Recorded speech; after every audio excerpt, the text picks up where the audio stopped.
sa ulo ng mga humahataw na balita. Hataw Balita. Pangulong Ferdinand Marcos Jr. tiniyak na ipaglalaban ng bansa ang teritoryo nito at sasagutin ng Pilipinas ang inilabas na bagong 10-dash line map ng China. Hataw Balita. Malacanang nilinaw na bukas pa, September 5, magiging epektibo ang pagtatakda ng price cap sa regular at well-milled rice. Hataw Balita. Mga lokal na pamahalaan na nagdeklara na ng walang pasok bunsod ng masamang lagay ng panahon dulot ng habagat alamin. Hataw Balita. Pinsala sa agrikultura at infrastruktura dahil sa naging epekto ng habagat na pinalakas ng bagyong Hana, mabot na sa 550 million pesos. Hataw Balita. Commission on Elections Region 5 inirekomenda na isailalim na sa COMELEC control sa darating na BSKE ang bayan ng Libon sa Albay. Hataw Balita. At dagdag sa presyo ng mga produktong petrolyo, inaasahang ipatutupad na bukas. Hataw Balita. Una sa ating mga humahataw na balita. Tiniyak ni Pangulong Ferdinand Marcos Jr. na ipaglalaban ng bansa ang teritoryo nito at sasagutin ng Pilipinas ang inilabas na bagong bersyon ng mapa ng China kung saan makikita na sinasakop na nila ang malaking bahagi ng West Philippine Sea. Sa inilabas na 2023 edition ng Standard Map ng China, mayroon ng 10 dash line ang saklaw ng South China Sea. Kasama sa mga nasakop na malaking bahagi ng West Philippine Sea ay ang Spratly Islands kung saan kabilang ang Kalayaan Group of Islands. Pakinggan po natin ang pahayag ni Pangulong Ferdinand Marcos Jr. We received the news that now the 9-dash line has been extended to the 10-dash line. And so these are we have to respond to all of these, and we will. But again, these are operational details that I would prefer not to talk about. Binigyang diin naman ng Pangulo na ipagpapatuloy niya ang pagtatanggol sa karapatan ng bansa sa mga teritoryo nito.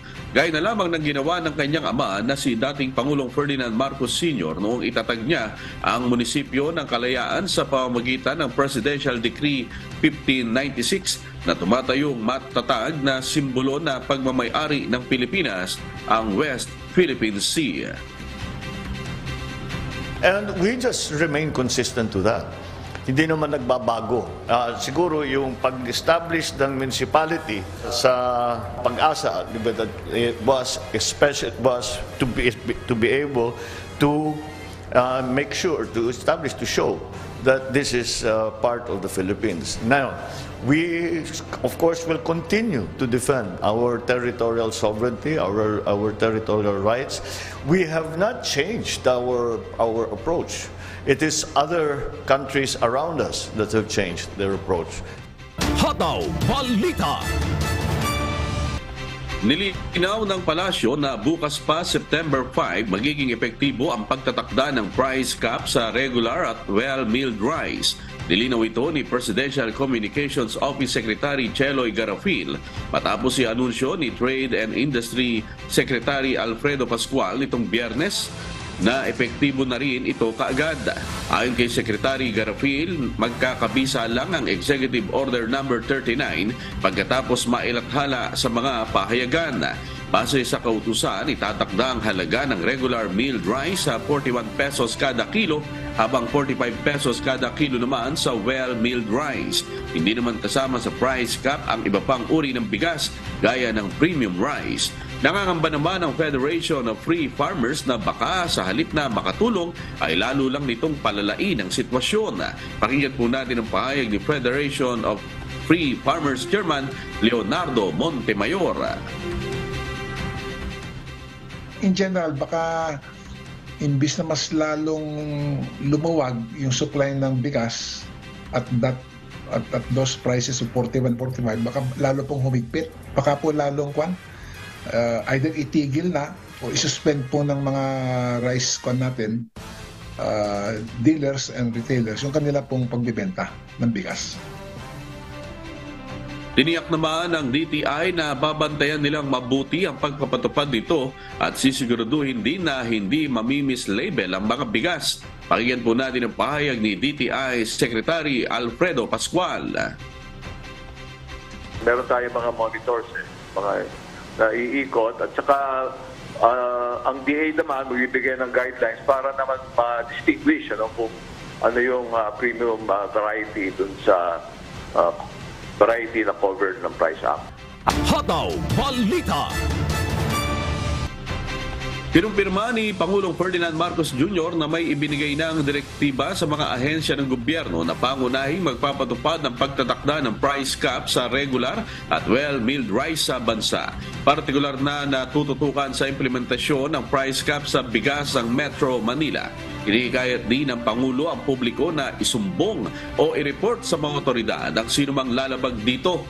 Pakinggan po natin ang pahayag ni Pangulong Ferdinand Marcos Jr. Now, the real problem is in NCR. It's not so bad outside of Manila, Metro Manila.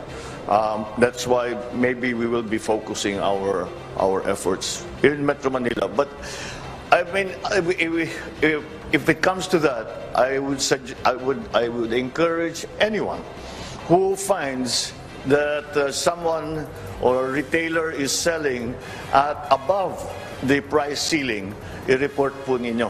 I-report ninyo sa police, i-report ninyo sa DA, doon sa lugar ninyo, i-report ninyo sa local government para matignan po namin at tiyakin na hindi lalampas doon sa ating presyo na linagay.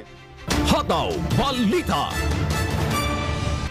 Nagdeklara na ng class suspension ang ilang lokal na pamahalaan sa bansa bunsod ng masamang lagay ng panahon dulot ng habagat.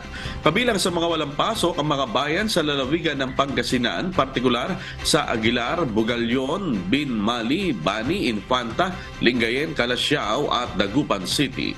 Wala ring pasok ang mga bayan ng Santa Barbara, San Fabian, mga Tarem, Malasiki, Mapandan at Mangaldan sa Pangasinan Province, all levels mapapampubliko o pribadong paaralan. Wala din pong pasok all levels sa Bataan Province at bayan ng Santa Lucia, Ilocos Sura. Mula preschool hanggang elementary at ay walang pasok ang mga estudyante sa Baguio City, preschool hanggang senior high school naman sa Benguet Province, Alaminos City at San Carlos sa probinsya ng Pangasinan. Samantala, suspendido ang face-to-face classes all levels public and private sa Angeles City, Pampanga. Hataw Balita.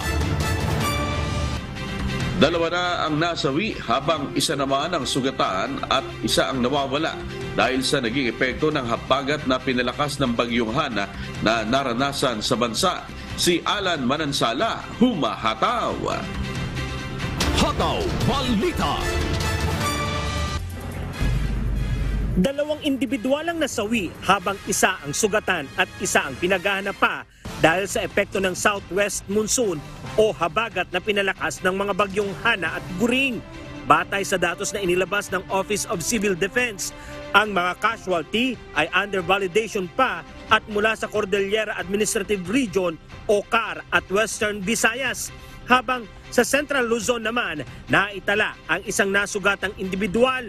So tama po kayo, meron pong naiulat na dalawa. Isa po yung sa Region 6. Dati po kasi nawawala yun eh. Tapos ito po ang cause po nito ay natangay po siya ng agos ng baha. At isa po sa Cordillera, due to landslide po.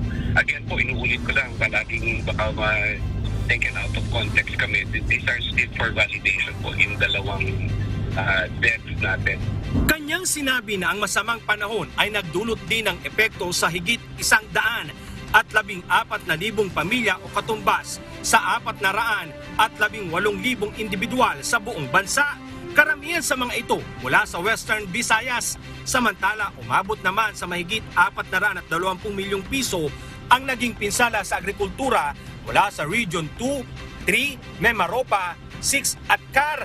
Nasa 10,196 naman na mangingisda at magsasaka ang apektado at nasa 130,251,000 200 pisong na halaga naman ang naging danyos sa infrastruktura. Tuloy-tuloy naman po ang ating pagmumonitor. Yun kung ating mga regional officers na naka-red alert pa yung lima, tayo po dito sa Kapitinago ay naka-blue para po mas matutukan natin. Pati po yung ibang mga sa mga region po, no, medyo masungit pa po ang panahon, hindi pa sila makalabas, makakandak ng tinatawag natin na rapid assessment para po ma-identify talaga yung needed picture kung anong itsura niya. No? Kasama na rin po yung mga damages. Diyos ang aming sandigan, serbisyo publiko ang aming pinahahalagahan. Alan Manansala, humahataw! Hataw Balita. Ibinahagi ng Department of Science and Technology o DOST na gagamitan ng Artificial Intelligence o AI ang weather forecasting system sa bansa. Ayon kay DOST Assistant Secretary Napoleon Juanilo, isang Memorandum of Understanding ang kanilang pinirmahan kasama ang United States-based company Atmo na nag-specialize sa AI-guided weather forecasting. Binigyan din niya ang potensyal ng paggamit ng artificial intelligence na makapagbibigay ng mas detalyado at tamang mga datos partikular sa mga problema sa climate change challenges na makatutulong ng malaki sa mga magsasaka at mangingisda.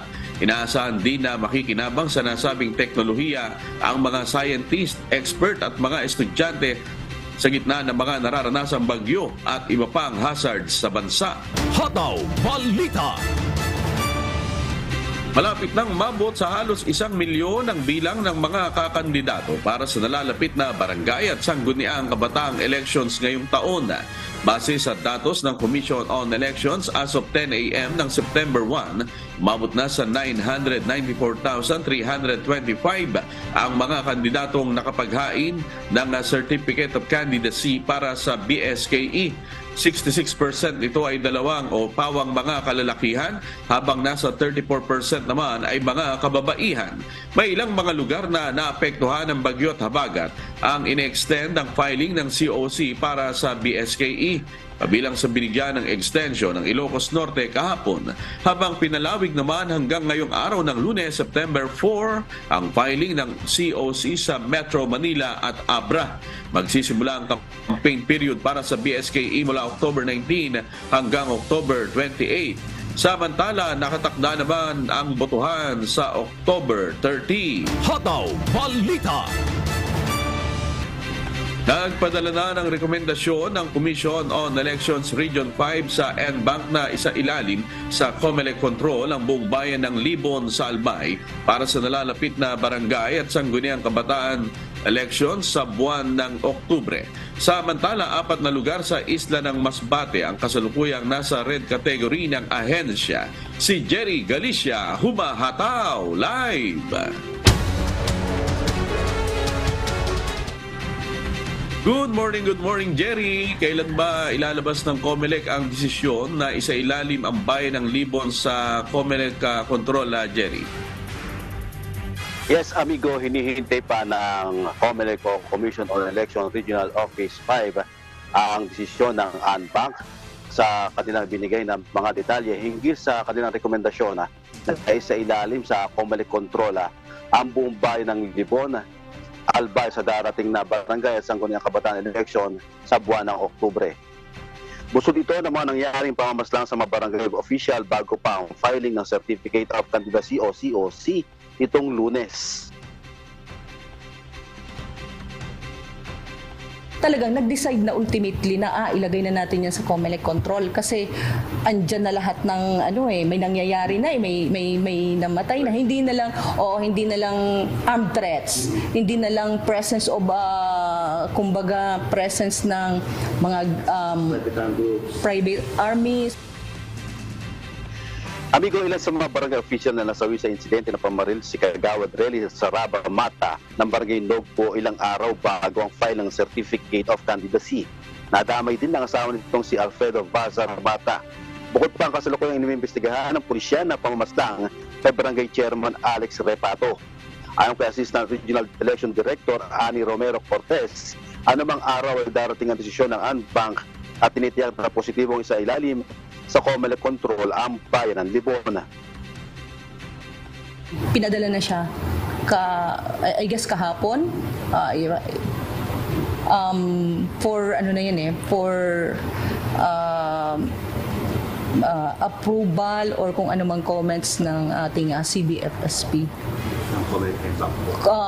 Usually dumadaan yun sa NBank yung nagdidesisyon, ultimate na nagdidesisyon yan, pero dumadaan yan sa Committee on Ban on Firearms and Security Concerns, yung CBFSC.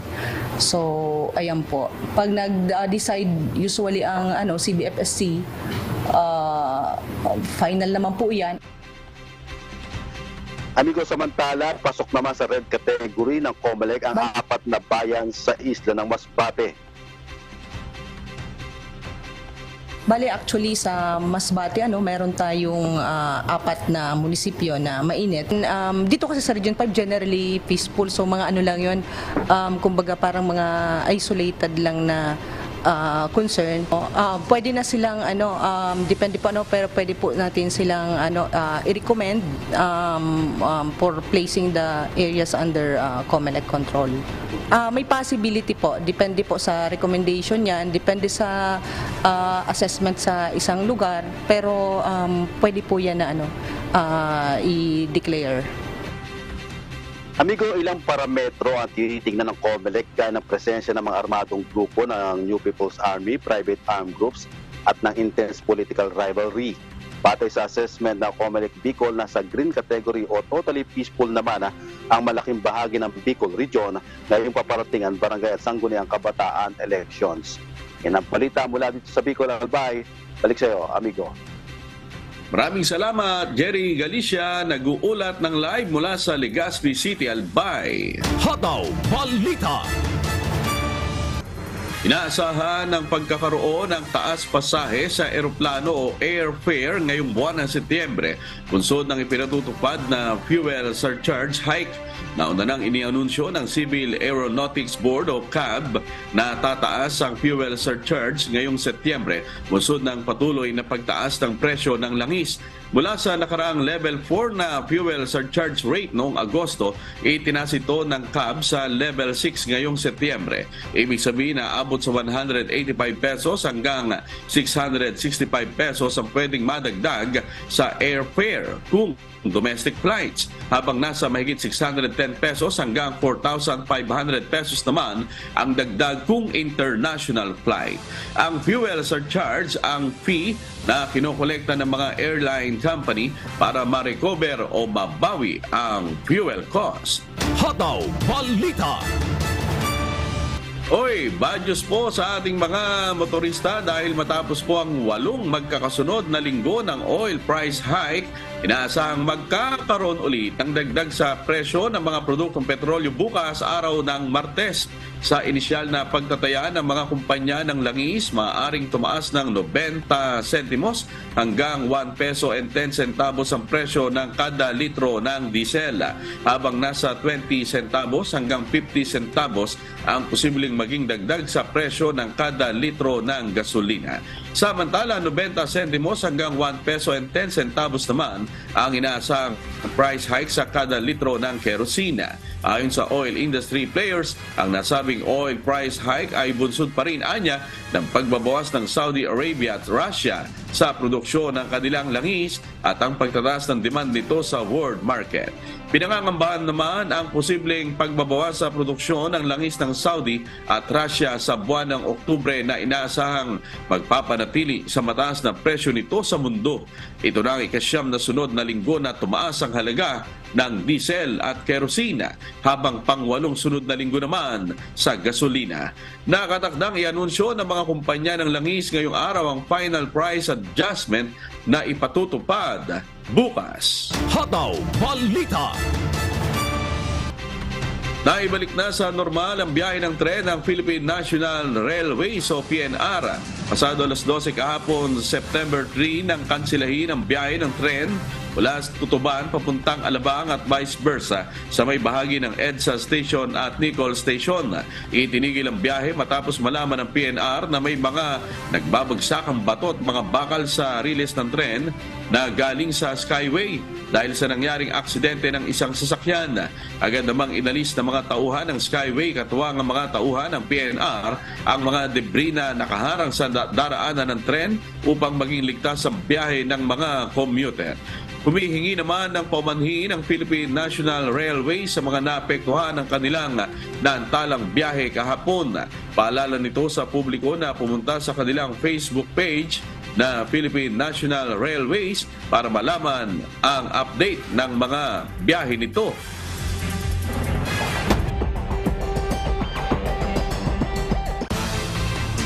Nasabat ng Philippine Drug Enforcement Agency o PDEA Bangsamoro Autonomous Region in Muslim Mindanao kasama ang Philippine National Police at Armed Forces of the Philippines ang 7.8 milyong pesos na halaga ng shabu sa LR Sebastian Rosary Height, 10 Cotabato City noong Biyernes September 1. Kinilala mga suspect na sina Kumini Sumlay Mama, 31 anyos, residente ng Cotabato City, Kasan Amiril Abdul, 51 anyos na residente ng Barangay Awang, Datu, Sinsuat, Maguindanao del Norte, at Yaser Unos Sabal, 36 na taga Brose, Datu Odin, Sinsuat, Maguindanao del Norte. Na-recover sa mga suspect ang 3 heat-seal transparent plastic sachet at isang pack self-seal transparent plastic sachet na naglalaman ng hinihinalang methamphetamine hydrochloride o shabu na tumitimbang ng humigit kumulang 1,150 grams at tinatayang may street value na 7,820,000 pesos. Kasama sa na-recover ang isang unit mobile phone, isang unit ng motorsiklo at buy-bust money. Naharap sa kasong paglabag sa Republic Act 9165 na inamyendahan ng RA 10640 o Comprehensive Dangerous Drugs Act of 2002 ang mga suspect na kasalukuyang nakakulong sa PIDEA Regional Office Barb Jail Facility. Hataw Balita. Naaresto ng tropa ng militar at pulisya ang 5 miyembro ng umano'y New People's Army o NPA matapos na makaengkwentro sa may barangay Niug Norte sa bayan ng Santo Niño, Cagayan nitong August 31. Ayon sa Regional Mobile Battalion, ang mga nahuling NPA ay kinilalang sina Edwin Calweg alias Happy, Aisa Antonio alias Camira, gayon din sina Ramil Andam, Alvin Andam at Jason Belada. Isa sa mga naaresto ay kabilang umano sa Periodic Status Report of Threat Group at kasapi rin ng Execom West Front ng Komiteng Probinsya o Comprop Cagayan. Nauna nang nakasagupan ng tropa ng 202 Maneuver Company Regional Mobile Force Battalion 2 ang tinatayang nasa 13 miyembro ng NPA habang nagpapatrolya sa isang barangay sa Santo Niño, Cagayan. Nasugatan sa engkwentro si Calweg na dinala sa pagamutan sa Tuguegarao City. Wala namang naitalang sugatan sa tropa ng mga sundalo at pulisya. Hataw Balita. Oras alas 5:37 na po ng umaga at sa pagpapatuloy ng Hataw Balita Pilipinas. Nais na ring masubaybayan ng Anak TV ang mga ipinapalabas sa internet upang matiyak na lahat ng mga ito ay child-friendly. Si Benedict Samson humahataw. Hataw Balita. Bukod sa mga programa sa telebisyon, nais na ring pasukin at subaybayan ng Anak TV Foundation ang mga ipinalalabas sa internet. Ayon kay Anak TV Foundation President Miss Elvira Yapgo, paraan ito upang matiyak na child-friendly at child-sensitive ang isang programa na maaaring mapanood sa pamamagitan ng internet na kung saan ilan sa mga nanonood dito ay mga bata. Para to make the parents aware the danger of relying so much on online kasi hindi lahat yan na nagiging kaaya-aya sa mga bata. So we need to safeguard, values of life of the children. Sa isinagawang Anak TV Symposium sa De La Salle University, Dasmariñas City noong Sabado, September 2, nabanggit sa mga magulang ang kahalagahan ng wastong paggabay sa mga bata lalo na sa panonood sa telebisyon at internet. You know, they have to be very vigilant. They have to be very protective of their children, especially now online media is becoming too dangerous. Andyan yung mga marites, mga fake news, di ba? Isa sa mga lumahok si April Ganadores. Anya, isa sa nagagawa niya noon ay mapagamit ng gadget ang kanyang anak upang ito ay tumahimik. Ngunit base sa napaalala ng Anak TV sa kanila ay nais na niyang itigil ang kanyang nakagawian. Opo, totoo po yun. Para hindi po umiyak, parang ginagawa po nating comfort zone nila yung gadgets, yung cellphone.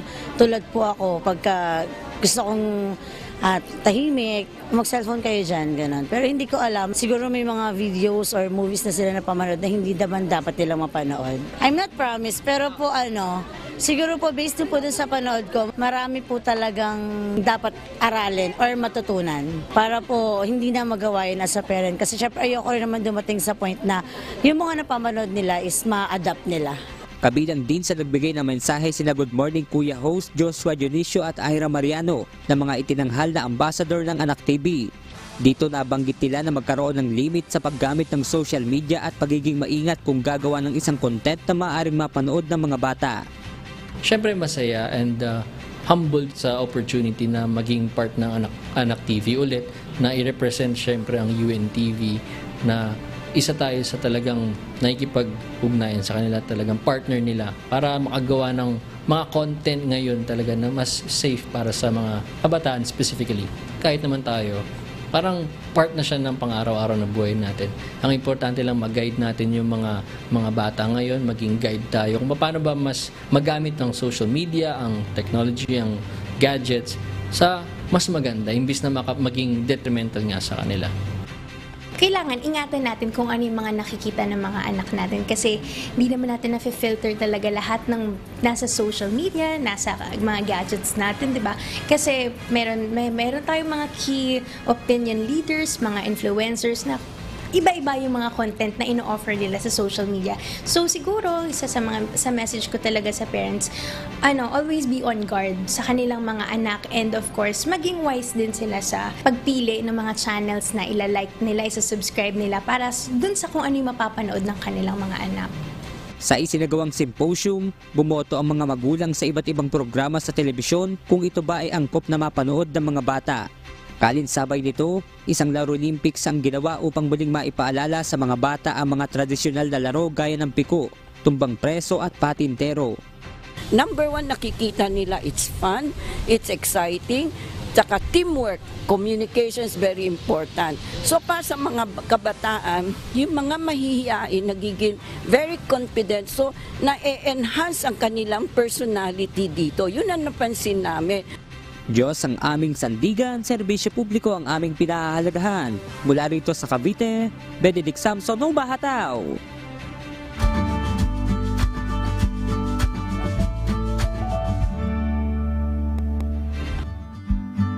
At panahon ukol sa sitwasyon, lokasyon at lakas ng bagyong Hana at ng dalawang bagyong nasa labas ng ating Philippine Area of Responsibility, alamin po natin ang mga detalye mula sa Philippine Weather Bureau Pag-asa.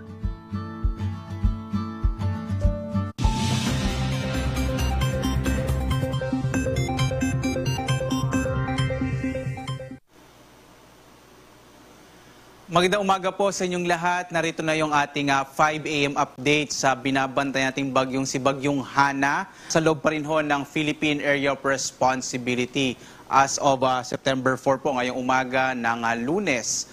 Sa ating latest update sa Bagyong Hana, huli natin itong namatan 265 kilometers ho northwest ng Itbayat sa Batanes. Ang kanyang lakas ngayon o maximum sustained winds ay nasa 120 kilometers per hour malapit sa gitna at pagbugso naman nasa 165 kilometers per hour. Mula dun sa pagkilos niya na pakanluran, ito ay nag-south-southwestward. Ito ibig sabihin medyo bumababa po o patimog yung pagkilos niya. Kaya po hindi ito agad lumabas ng Philippine Area of Responsibility at posibleng mamayang hapon pa o afternoon lalabas ho ng boundary ng PAR. Samantala, patuloy pa rin yung pag-iral ng southwest monsoon o habagat na siya magdadala pa rin ng mga pag-ulan sa malaking bahagi ho ng Northern Luzon, particular na Ilocos Region, gayon din sa may Central Luzon, yung Bataan, Zambales area, at gayon din sa Kamaynilaan, ilang bahagi ng Calabarzon, at kasama rin yung bahagi ng Mimaropa.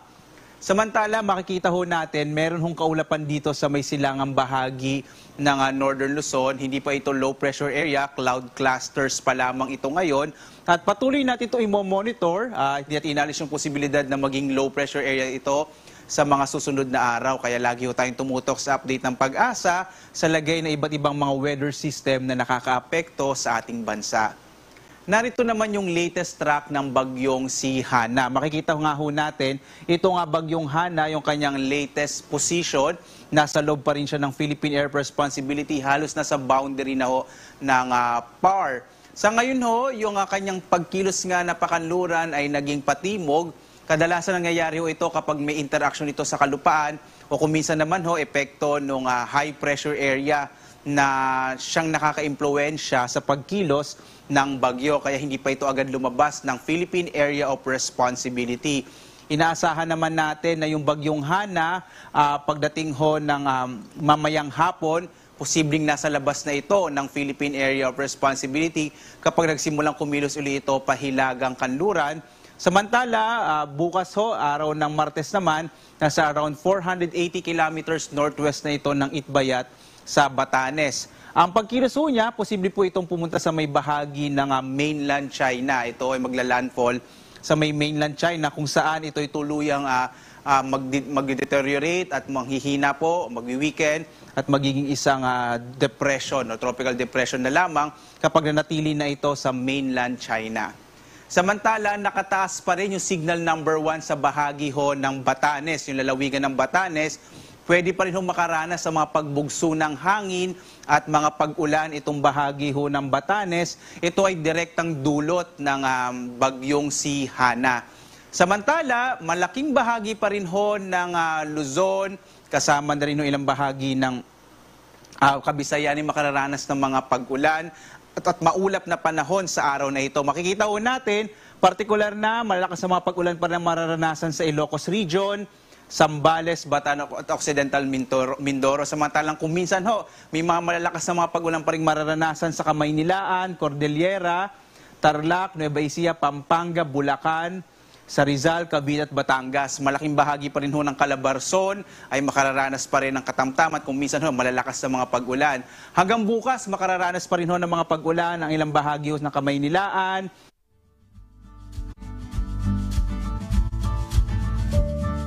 Inyo pong napanood at napakinggan si Obet Badrina, Pag-asa Weather Specialist. Hataw Balita. Hoy, update po muna tayo sa mga nagdeklara po ng class suspension sa bansa. Bunsod ng masamang lagay ng panahon, dulot po yan ng habagat. Kabilang po sa mga walang pasok yung pong mga bayan sa lalawigan ng Pangasinan. Partikular po dyan sa Aguilar, Bugalyon, Binmali, Bani, Infanta, Lingayen, Calasiao at Dagupan City. Wala ring pasok ang mga bayan ng Santa Barbara, San Fabian, mga Tarem, Malasiki, Papandan at Mangaldan sa Pangasinan Province, all levels, mapapampubliko o pribadong paaralan. Wala din pong pasok all levels sa Bataan Province, Pampanga, bayan ng Santa Lucia sa Ilocos Sur, Caloocan City at Malabon City. Mula preschool hanggang elementary ay wala pong pasok ang mga estudyante sa Baguio City. Preschool hanggang senior high school naman sa Benguet Province, Alaminos City, San Carlos sa probinsya ng Pangasinan at Nabotas City. Samantala, suspendido rin po ang face-to-face classes all levels public and private sa Angeles City, Pampanga. Hataw Balita. Mahigit 2 toneladang bangus ang inani ng mga mangingisda sa Dagnay Mariculture sa bayan ng Bakakay, Albay. Bahagi po ito ng pagpapalakas at pagpapaunlad sa larangan ng pangisdaan sa lalawigan. Si Francis Atento, humahataw. Hataw Balita. Sa isang mahalagang pangyayari para sa industriya ng aquaculture sa Bicol, ang kauna-unahang private investor sa Sangay Mariculture Park ay nakapagtala ng partial harvest ng 2.9 tonelada ng bangus nitong Huwebes, August 31. Ang inaning bangus ay tumitimbang ng halos 600 grams bawat isa at nagkakahalaga ng 160 pesos bawat isang kilo. Ibibenta ito sa mga bayan ng Legazpi at Masbate sa halagang 464,000 pesos. Pag-aari ng mga private investor na si Abner Breguino at pinamamahalaan ni Ergel Buella na parehong tubong Bakakay Albay ang inaning mga bangus sa HDPE Fish Cage Project. Pinasimula nila ito noong Pebrero na may 25,000 punla sa kanilang sariling nursery sa Bakakay Albay. Nakatakda namang anihin pa ang natitirang 2 fish cage sa Setyembre at Disyembre nitong taon na may halos 27 toneladang bangus. Ang matagumpay na ani ay hindi lamang indikasyon ng magandang umpisa para sa investor kundi nagpapakita din ng malaking potensyal ng mariculture sa rehiyon ng Bicol. Ang dedikasyon, karunungan at kagustuhan ng investor para sa sustainable aquaculture practices ang tumulong para sa matagumpay na ani, katulong ang suporta, pagbibigay kaalaman at technical assistance ng BIFAR Bicol. Isa itong indikasyon ng oportunidad na maaaring madala ng mga private investor sa sektor ng aquaculture. Sa pagbibigay ng puhunan, inobasyon, makabagong teknolohiya, hindi lamang ito makalilika ng pag-unlad sa ekonomiya kundi makatutulong din sa seguridad ng pagkain at paglikha ng trabaho. Sa isang pahayag naman ng Chief of the Production Division ng BIFAR 5 na si Atty. Nilo Consuelo, sinabi niyang patuloy na susuporta ang BIFAR 5 sa Sagnay Mariculture Park sa aspetong teknikal kasama ang pagsiguros na makasusunod ito sa sustainable practices at tulong sa pakipag-ugnayan at promosyon ng public-private partnership na makatutulong sa industriya ng pangisdaan sa bayan. Saksi rin sa pag-ani ang BIFAR 5 production team, Sagnay Local Government Unit at Camarines Sur Chamber of Commerce and Industry. Diyos ang aming sandigan, serbisyo publiko ang aming pinahahalagahan. Mula dito sa Albay, Francis Atento, humahataw. Hataw Balita. Nangangamba ang lokal na pamahalaan ng Paite sa Laguna na bumagsak ang industriya ng pag-uukit sa kanilang bayan dahil sa implementasyon ng total lag ban sa bansa. Si Marcos Doria, humahataw. Hataw Balita. Aminado ang alkalde sa bayan ng Paite sa Laguna na nanganganib ang industriya ng pag-uukit sa kanilang bayan. Bunsod ito ng kakulangan ng raw materials na pinagkukunan dahil sa ipinatutupad na total lag ban sa kanilang lugar. Makikiusap aniya sila sa national government upang hilingin na huwag nang isama ang kanilang bayan sa ipinatutupad na Executive Order number 23 na mas kilala sa tawag na total lag ban. At ako ay hihilingin ko sa Sangguniang Bayan na humiling sa ating Pangulo ng Pilipinas, Ferdinand Marcos Jr. na ang bayan ng Paite ay ma-exempt sa total lag ban. Kasi ang bayan ng Paite naman, ang konsumo sa kahoy na ginagamit ay kokonti lang kumpara doon sa mga bayan na nag-export ng logs. Kasi kami finished products na ang aming ine-export at ginagawa dito sa bayan ng Paite. So, palagay ko yung konsumo namin sa wood ay hindi sapat para makalbo ang ating kagubatan na gagamitin ng bayan ng Paite. Dagdag pa ng alkalde na malaki ang inihina ng industriya ng pag-uukit sa kanilang bayan. Samantala, bumuo naman ang Municipal Environment and Natural Resources Office ng aksyon para mapanatili ang kaligtasan ng kanilang kalikasan upang matugunan ang pangangailangan sa kahoy ng wood curbing industry sa bayan.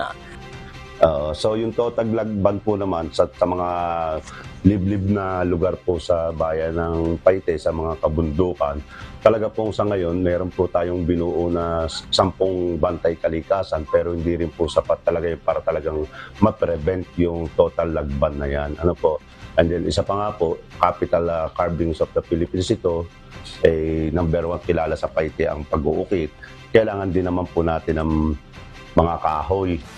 Sa ngayon, umaasa ang mga lokal na manguukit ng bayan ng Paite sa mga karatig bayan na nagsusupply ng mga raw materials upang magamit sa pag-uukit. Napakahirap po para sa bayan ng Paite na pati kami mapasama sa total lag ban na ito. Sapagkat simula po nung kami mga bata pa, simula pa sa mga magulang namin, ito na po ang aming kinabubuhay. Diyos ang aming sandigan, serbisyo publiko ang aming pinahahalagahan. Mula sa Laguna, Marcus Doria, humahataw! Hataw Balita. Tinututukan ngayon ng Philippine Carabao Center o PCC ng Department of Agriculture sa Science City of Muñoz sa Nueva Ecija. Katuwang ang mga Buffalo Farmers Cooperative na makamit ang 100% supply ng gatas sa taong 2024 para sa National Milk Feeding Program. Si Danny Munar, humahataw! Hataw Balita. Magtatayo ng karagdagang resort facilities ang Philippine Carabao Center o PCC sa Visayas at Mindanao gaya ng mga pasilidad na mayroon na sa ilang bahagi ng Luzon. Layo nitong masiguro ang patuloy na delivery ng gatas ng kalabaw mula sa mga magsasaka sa bansa. Kinabibilangan ng resort technology ng paggamit ng airtight packaging at heat processing para sa sterilization upang mapahaba ang shelf life ng produkto nang masiguro ang kalidad at ligtas na pagkonsumo nito kahit pa ibiyahe sa malalayong lugar.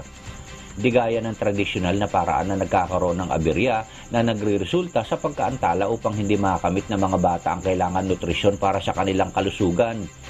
Ayon kay Department of Agriculture PCC Officer in Charge Executive Director Caro Salces, plano rin ng ahensya na magpatayo ng milk laboratory sa 12 regional center sa buong bansa upang ilapit at ialok sa mga magagatas ang pagsusuri ng kalidad ng mga produkto.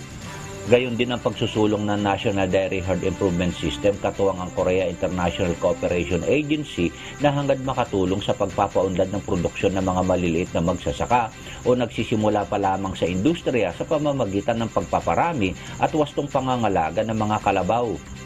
Dagdag pa ng ahensya, 50% ng kailangan supply ng gatas ay manggagaling sa mga kooperatibang tinutulungan ng PCC, samantalang ang 50% naman ay manggagaling sa mga kooperatiba na tinutulungan ng National Dairy Authorities o NDA. Layunin ng hakbang na mapataas ang produksyon ng gatas para sa National Milk Feeding Program ng Department of Education o DepEd at ng Department of Social Welfare and Development o DSWD para sa pagpapatupad ng Republic Act 11037 o ang masustansyang pagkain para sa Batang Pilipino Act. Base sa datos ng PCC, mahigit 4.2 milyong under-nurtured na mga kabataan ang nabinipisyohan ng mga milk feeding program ng pamahalaan mula pa noong taong 2019. Umabot naman sa 2 bilyong piso ang kinita ng 53 kooperatiba na natulungan ng ahensya sa ilalim ng programa. Target ng ahensya na makamit ang 100% kinakailangan supply ng gatas sa taong 2024. Diyos ang aming sandigan, serbisyo publiko ang aming pinahahalagahan. Danny Munar, humahataw!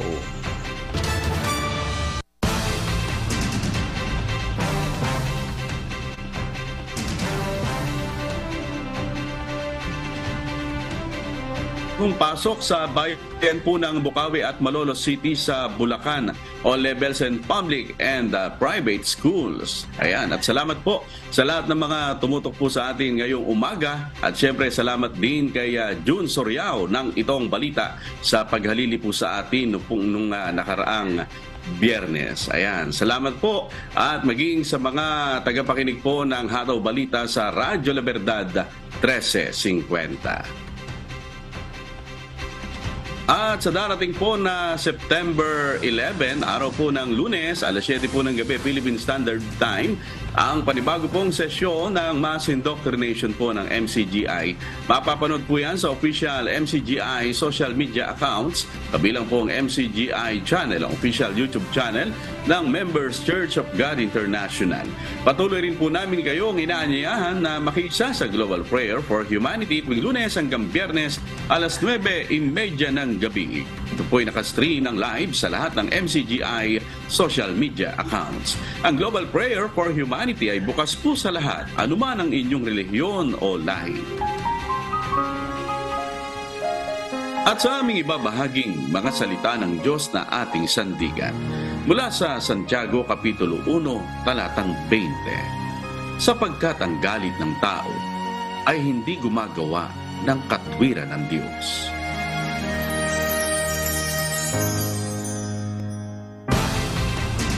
At yan po ang mga humahataw na balita ngayong umaga ng Lunes, ika-4 sa buwan ng Setyembre 2023. Sa ngalan po ng lahat ng bumubuo ng UNTV News and Rescue at ng UNTV Radyo La Verdad 1350 ng ating mga correspondent mula Luzon, Visayas at Mindanao. Ako po ang inyong amigo, Sherwin Kulubong, at dito sa UNTV at UNTV Radyo La Verdad 1350. Diyos ang aming sandigan, serbisyo publiko ang aming pinahahalagahan. Susunod na po ang Good Morning Kuya. Salamat po sa Diyos at magandang umaga.